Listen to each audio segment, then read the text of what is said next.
పరిణామాలు చకచకా మారిపోతా ఉంటాయి ప్రపంచంలో అనడానికి సాక్ష్యం అంటే టెక్నాలజీ ఏ విధంగా ఎంత వేగంగా మారిపోతుంది అనడానికి సజీవమైనటువంటి సాక్ష్యాలు చూసినప్పుడు విచిత్రమైనటువంటి పరిణామాలు చోటు చేసుకుంటాయి.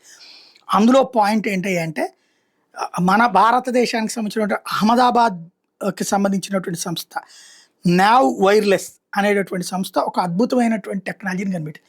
మనకిప్పుడు ఇంటర్నెట్ ఎట్లాగా ఫోన్ డేటా అయితే మన సిమ్‌లో ఉంటది. అది ఎట్లా వస్తుంటాయి? ఆ దగ్గరలో ఉన్నటువంటి సెల్ టవర్స్ నుంచి సిగ్నల్ తీసుకుంటా ఉంటాం. అదే సందర్భంలో వైఫై అంటే ఇంకా స్పీడ్ కావాలంటే వైఫై కావాలి. వైఫై ఉన్నప్పుడు స్పీడ్ ఎక్కువగా జరుగుతా ఉంటది. ఈ వైఫై అనేటటువంటిది బిల్డింగ్‌లో ఎక్కడో ఒక చోట ఒక రిసీవర్ పెడితే దాని ద్వారా వస్తుంటది.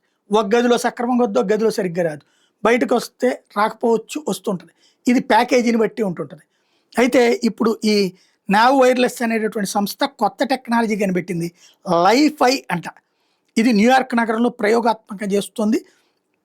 లైట్ల నుంచి సిగ్నలింగ్ ఇస్తుందంట. డాబాల మీదన లైట్లుంటాయి గదా! ఆ లైట్ల నుంచి ఈ సిగ్నలింగ్ ఇస్తుందట. ఈ కొత్త టెక్నాలజీని ఆచరణలో పెడుతుంది.